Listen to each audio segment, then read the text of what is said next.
Evening, everybody. Let me welcome you to the Middle East Institute. My name is Michelle Teo, and I'm the Deputy Director here. Let me thank you all for coming and joining us at the start of our Middle East 101 lecture series. It's something that we now try to do each year, and we try to cover a spectrum of lectures and quite a wide range of topics. To kick off this evening, we've actually persuaded our chairman, Mr. Bilahari Kausikan, to join us and to actually... Don't say things like that. So, so we persuaded him to come and speak this evening to all of you and to just kick off the series, really looking at a broad sort of perspective of the Middle East and some of the issues there. I am assuming that all of you know who Bilahari is. He was in the Singapore government for many years. He was a very senior diplomat. He actually was my boss. And so it is actually, I'm very honored actually to introduce him this evening. So Bilahari, you have the floor. Okay. I just noticed that I have a strange title was given to me for this lecture, From the Perch. What that means, I have no idea, which shows that I was coerced into doing this. But in any case, I'm going to talk to you about something completely different. I'm going to talk to you about why Singaporeans should be interested in the Middle East. It's not an obvious interest for us to have. But the short answer to why Singaporeans should be interested in the Middle East is that despite our best efforts to ignore the Middle East refuses to ignore us and ignore Southeast Asia. So we better know something about this region. There is a long history of contacts between the Middle East and Southeast Asia. Islam, of course, came to Southeast Asia from the Middle East. Where else would it come from? But there are other less well-known relationships. For example, I don't know how many of you know that Persians have lived in Thailand since at least the Ayutthaya Kingdom period in the 17th century. Most were merchants, but some even became royal advisors. And some remain royal advisors, their descendants at least. Their descendants converted to Buddhism and assimilated, but continued to exercise influence and are conscious of their Persian heritage and proud of it. Tek Bunak, my friend, Tek Bunak, who was my counterpart when I was in the foreign ministry and then later became the Thai foreign minister, is just one example. And he's still very active and he's still very influential in Thailand. But I want to talk a bit to you about more contemporary connections which are perhaps more profound than in the past. The driver of these connections, and they are more frequent and more dense than in the past, is of course technology, which gives developments in the Middle East and immediacy in Southeast Asia that they did not previously have. Yeah? The technology is called the technology of travel, the technology of communications, TV, 24-hour TV, social media, and so on.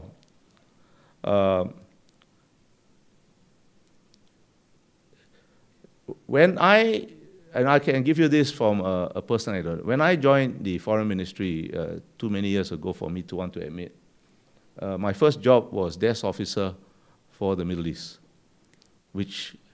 and I held that august position for 40 minutes. When our then permanent secretary, as it was reported to me, Mr. S.R. Nathan, who became Singapore's president, was reported and said, "Give the boy a proper job."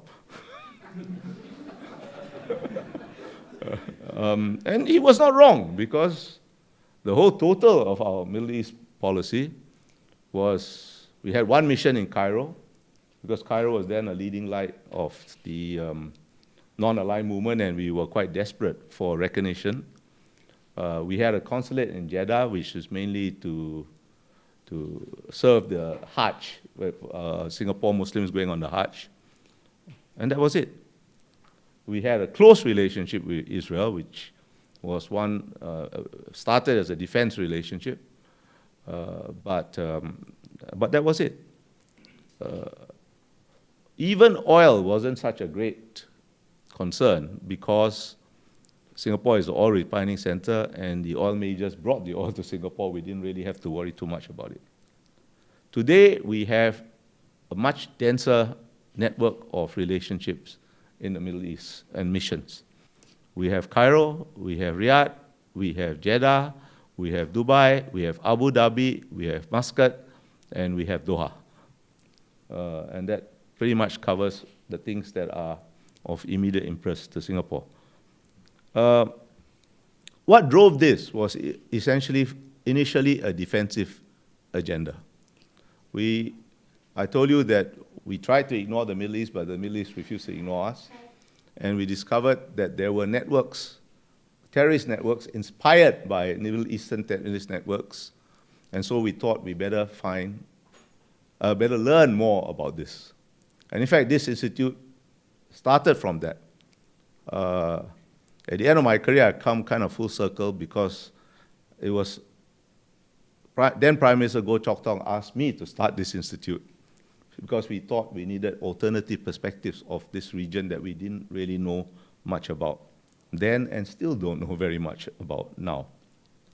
But from the defensive agenda, developed a positive agenda, that we found that there were economic opportunities, that while we had ignored the Middle East, several Middle Eastern countries, in the Gulf in particular, were looking at Singapore far more closely than we looked at them, and were trying to look for economic lessons mainly from our experience. And from that, there were some economic opportunities that we saw. There are today two basic constituencies that have a deep interest, from my point of view, for entirely wrong reasons. One are Muslims, or some section of the Muslim community, and the other are evangelical Christians. And both have, I think, a rather simplistic view of the Middle East, and I'll come back to that. The third community is, of course, the Singapore Jewish community. By the Singapore Jewish community, I mean those who are indigenous to Singapore, if you like, and not the expatriate Jewish community, which is quite large, actually, who lives and works in Singapore. But I'm not going to deal with them because I think while they are interested in the Middle East, and they are in particular interested in Israel, I do not, at least this is my own impression, they are not particularly influenced by developments in the Middle East. In that sense, you could say they are far more integrated than either the evangelical Christians or some section of the Muslim community. Now, let me deal with the Muslim community very briefly and simplistically, I admit first. There is a phenomenon that is going on, and this is what drew our attention to the Middle East in the first place, what I call the Arabization of Islam in Southeast Asia. We can go to that later. Furthermore, for reasons I don't entirely understand, I must admit, in Malaysia, Singapore, Brunei, Indonesia certainly, the position taken on the Palestinian issue has become a component of the Muslim identity, which to me is a little strange because the Palestinian cause is essentially a nationalist and not a religious cause. It has religious dimensions, of course, but that is essentially nationalist. And another example is sectarian conflict has been introduced into Southeast Asia. It didn't really exist. I can't remember it existing before because, simple reason, the number of Shia in Southeast Asia is minuscule. But it has been reintroduced, largely for political reasons, in Malaysia, Indonesia. Fortunately, not in Singapore, yet. Now, the evangelical Christians. Some of you might remember that Mr. Trump, for reasons best known to himself, decided to draw legs on snakes or gild the lily and formally recognize Jerusalem as Israel's capital. It was actually, to my mind, quite unnecessary, and I know many Israelis who also thought it was unnecessary because it was a fact. You don't have to draw legs on snakes. You don't have to paint the lily gold. Huh? But anyway, he did it. Right? Following that, the United Nations had a resolution that was critical of that decision. And Singapore, among the vast majority of UN members, supported that resolution. Evangelical Christians in Singapore did not take that very well. and was very critical of the government's support for that resolution. And some people send me Facebook threads by these evangelical Christian groups, some of which call Singapore having, dubbed Singapore as having joined the Jew haters. Now that's really absurd, because if I look around the world, if I look around the region, certainly we have the closest relationship with Israel. If I look around the world, our relationship with Israel is probably only second to the United States. But that was the perception because we supported this resolution. And as I said earlier, what some section of the evangelicals, some section of the Muslim community have in common is a very simplistic view of the Middle East, as seen primarily through a religious lens. Now, you cannot ignore religion when considering the Middle East, but to my mind, religion is more often than not the most significant factor. It is more often than not a cover or excuse for the promotion of other kinds of interests. And one of the purposes of this course is to give you a more nuanced view of the complexity of the Middle East. I don't hope to change anybody's minds from either the evangelical Christian or the very fundamentalist Muslims, but the rest of you should have a more complex view of what happens in the Middle East. And you should have this view so as to be able to determine what is in Singapore's own national interest, rather than have some definition of interest imposed upon us. Now, there are three main aspects of Middle Eastern influences on Singapore and Southeast Asia that I hope you will keep in mind as you attend this course. First, what is at stake is essentially a question of identity. For a new country like Singapore, this is not a trivial. Common Singapore identity that transcends ethnicity, transcends religion, is emerging. It is here, but it is very new. Singapore is only 53 years old, and that is a twinkling of the eye in the history of a state or a nation. And therefore, the identity, the Singapore identity, is still malleable and subject to all kinds of external influences, not solely from the Middle East, but including from the Middle East. Whether these external influences are global social forces or some states trying to manipulate identities as an instrument of their policy. And for us, this is an existential issue. We all have multiple identities, of course, but which identity we choose, why we choose, and why we should not have choices foisted upon us is vitally important. I'll give you a few examples, right? Now, Islam obviously came to Southeast Asia from the Middle East. I mean, where else would it come from, right? But do you say, when referring to the headdress that some Muslim women wear, do you call it a tudung or do you call it a hijab? Tudung is a Malay word, hijab is an Arab word. And in the right season, do you wish your friends Selamat Hari Raya? Or do you say Eid Mubarak, which has become more fashionable for reasons, well, I can speculate, I won't. But what is the basis of your choices about how you choose to stress a particular identity? Why use an Arabic term when there's a Malay word? What does this thing which I call the Arabization of Islam in Southeast Asia, not just in Singapore. Singapore is actually a fairly mild case. In Malaysia, in Indonesia, in Brunei, it is, I think, irreversible case. Why do you choose this identity? Why do you choose a particular Arab identity? Because even among the Arab world, there are different Muslim identities over another one. What makes this particular Arab variant of Islam more authentic than Islam as it evolved indigenously in Southeast Asia? Well, I don't have answers to these questions, but something for you to bear in mind. And I told you the Palestinian issue is become, strangely, a part of the Muslim identity in Southeast Asia. The position you take, right?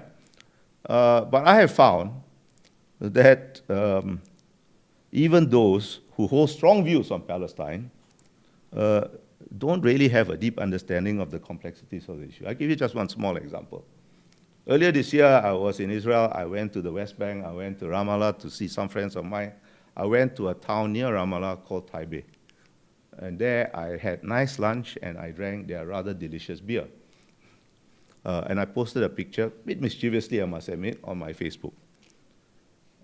Shortly after that, I went to Malaysia, and one friend said, how come you put this thing, I said, this is Palestinian beer, And then he said, how can, they are all Muslim. I said, no, there are a lot of Christian Palestinians. In fact, there are a lot of Christian Arabs in the Arab world. It seemed to be news to him. Strange. Now, on the other side, you can see the same phenomenon. The evangelical Christian criticism of our stance on the Jerusalem issue is in effect allowing an American definition of a particular religious identity to define one of Singapore's foreign policy interests. To make a deliberate pun, allowing that American religious identity to trump our own Singapore identity for a particular group on a particular issue. Why is this so? How can we avoid this particular pitfall? Bearing in mind that in Singapore, as in much of Southeast Asia, evangelical Christianity seems to have, for reasons I cannot understand, emerged as the religion for choice for much of the non-Muslim middle class. And simplistic views like this have real consequences. In November last year, we arrested a 19-year-old national serviceman who had self-radicalized through watching ISIS videos that portrayed the conflict in Syria as a sectarian struggle, an existential sectarian struggle between the Sunni and the Shia. And I guess he thought as a good Sunni, he could go up. It was a good idea for him to go off and try to join ISIS. We caught him, of course. Now, we have not, fortunately, suffered Christian terrorism, as has happened in the United States. The bombing of abortion clinics, the murder of doctors who conduct abortions, we have not suffered that. But evangelical Christianity has already caused some degree of societal polarization in Singapore, for example, over LGBT rights. And the repeal or retention of Section 337A of our Penal Code. Now, I am not saying that a more nuanced understanding of the complexities of the Middle East is going to solve everything. But it can at least lead to better understanding of what our own national interests are.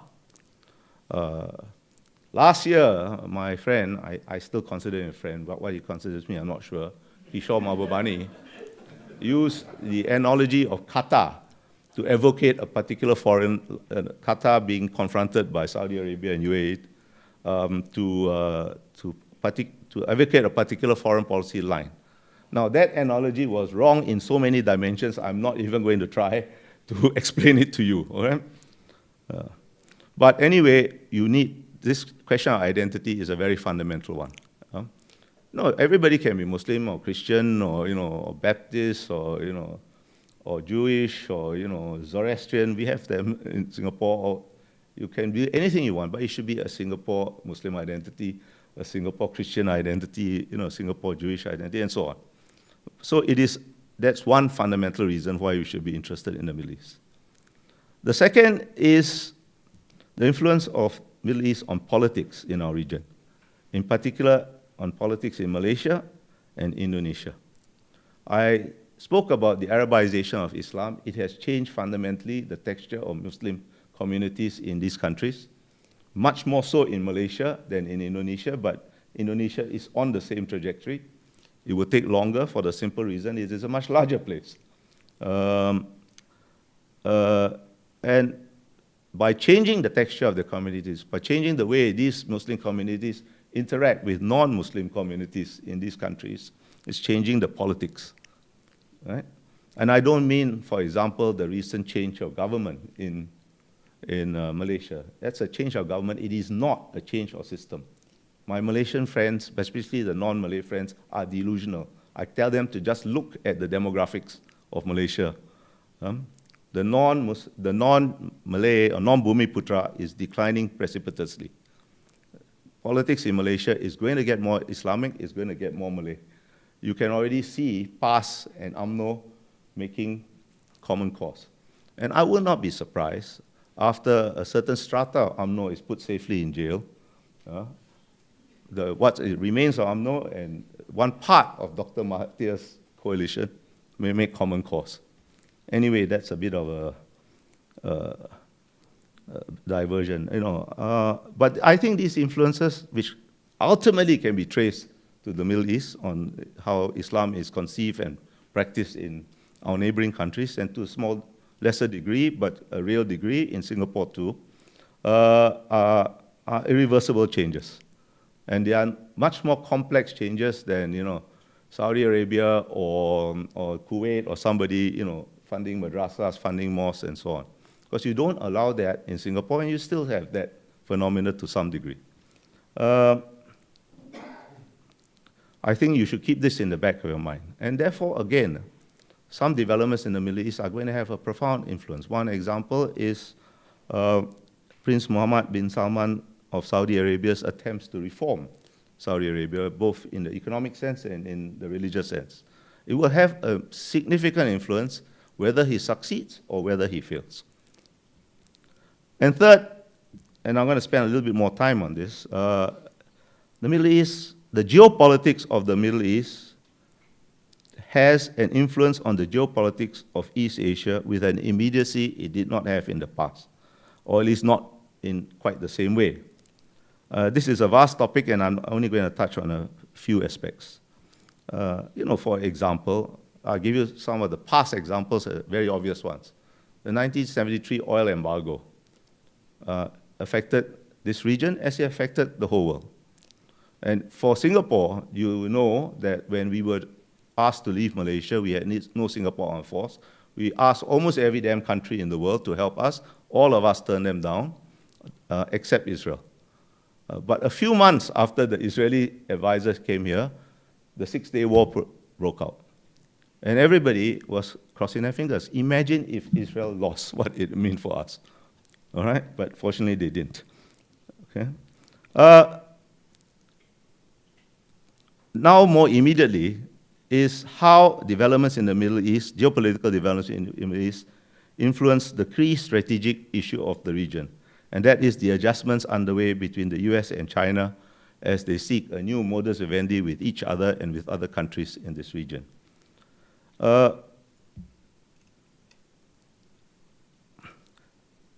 China's economic interest in the Middle East, as well as its energy dependence on the Middle East, is growing even as US reliance on Middle East energy declines, and the US is set to become an energy exporter.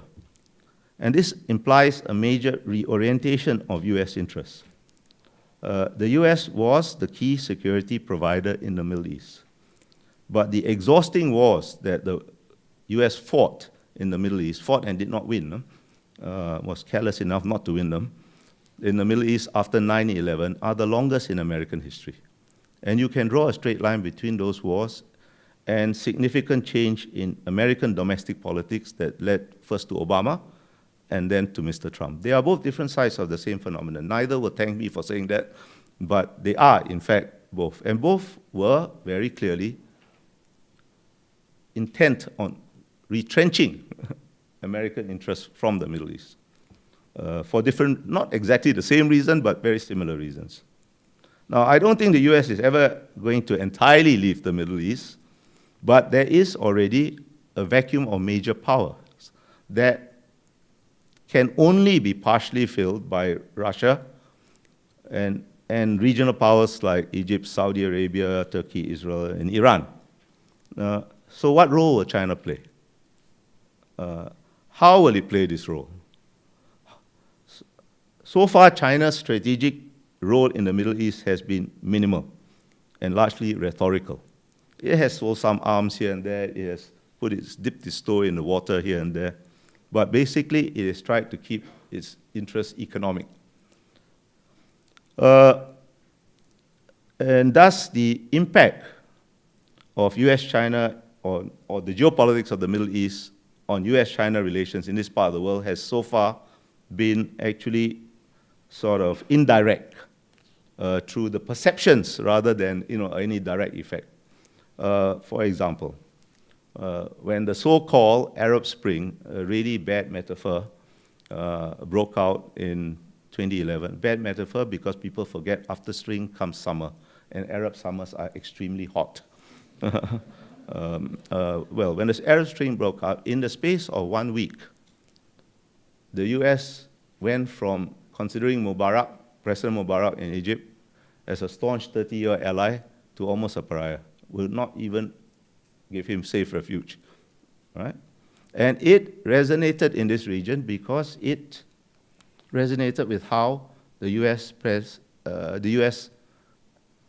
treated President Suharto, another de facto staunch 30-year ally. And it raised serious questions about the reliability of the US as a partner. When Mr. Obama drew a red line over the use of chemical weapons in Syria and allowed that line to fade into pink and finally the Russians to take over, it seriously damaged American credibility in this part of the world. But when Mr. Trump, while having dinner with Mr. Xi Jinping, decided to bomb Syria, it did a lot to restore the credibility of American power. And that has something to do with the sea change in the North Korean issue. Not the only reason, but the credibility of power is very important because without credible power, you have no leadership. Now, I am not sure that the Chinese approach of building economic relationships while staying clear of strategic entanglements is sustainable in the long run. In fact, I think it is not. It is not in any region, and in particular in a region like the Middle East. And it's not just the Middle East, because the Belt and Road Initiative, Mr. Xi Jinping's signature initiative, brings China into some of the most geopolitically complex regions in the world, and almost guarantees that China must get involved in Middle East geopolitics, whether it likes it or not. And it's already forced some changes. Chinese scholars now have a new concept of the Greater Middle East. They don't quite mean the same thing as Bush 43 did, but they mean that, Central Asia, some parts of South Asia, and what we call the Middle East proper, are now Chinese neighbors, and neighbors of Xinjiang, which I'll come back to, which is a very sensitive issue in China. And it's forced changes in some fundamental tenets of Chinese foreign policy. No military bases? Well, they have one in Djibouti, connected to the Middle East. They have one potential one in Gwadar, which is contiguous to the Middle East.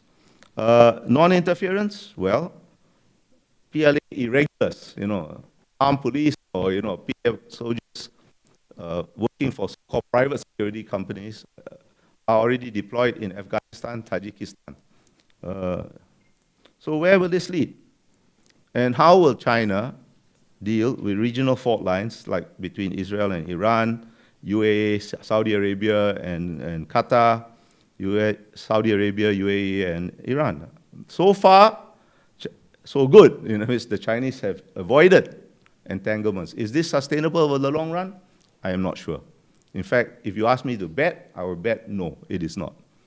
Xinjiang is a key factor. I won't go into this. Both for the new Chinese interest in the Middle East, they have a rather touchingly simplistic idea that, if these countries develop economically, radicalism will go down, all will be well, people will live happily ever after. I can only say that the historical evidence for many regions does not support this rosy view of things.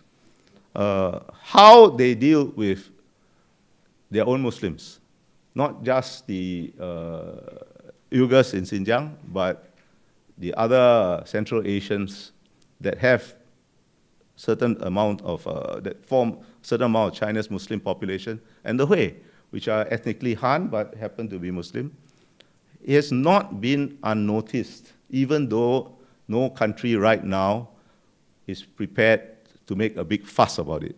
It's not been unnoticed. Since I retired from the foreign ministry, I've been traveling a lot in Central Asia, and I can tell you it's not been unnoticed. Either by the governments who don't want to make a fuss of it, or their people. And recently something quite important happened. A Kazakh woman, which the Chinese wanted back, was tried in Kazakhstan and allowed to stay. And there are other examples. In other words, while the Chinese relationship with Central Asia and the Muslim countries is good on the surface, this is an undercurrent that, as Mao Zedong once said, a single spark can start a prairie fire. And there is more international attention to it. In Malaysia, Anwar Ibrahim has spoken about it, so has another leader close to Mahathir. There have been demonstrations in Bangladesh, there will be in India too, I think, right, James? In India, right? Yeah, that's right. And, I wouldn't be at all surprised if in the course of the coming Indonesian election, where Islam is going to play a political role, some bright spark is going to raise this issue, particularly since Jokowi's seeking of Chinese infrastructure investment is already something of an issue. And all it takes is some mullah or some credibility to issue one fatwa, and then all these Middle Eastern countries are going to be in a fix. But I will stop there, and so there are three reasons. I don't have any answers, definitive answers to any of these three questions. The other lectures in this course will deal with some of these issues, not all of them. But I hope you will bear in mind these three areas why Singapore should be interested in the Middle East if you have the stamina to last through the entire course of the lectures. Thank you.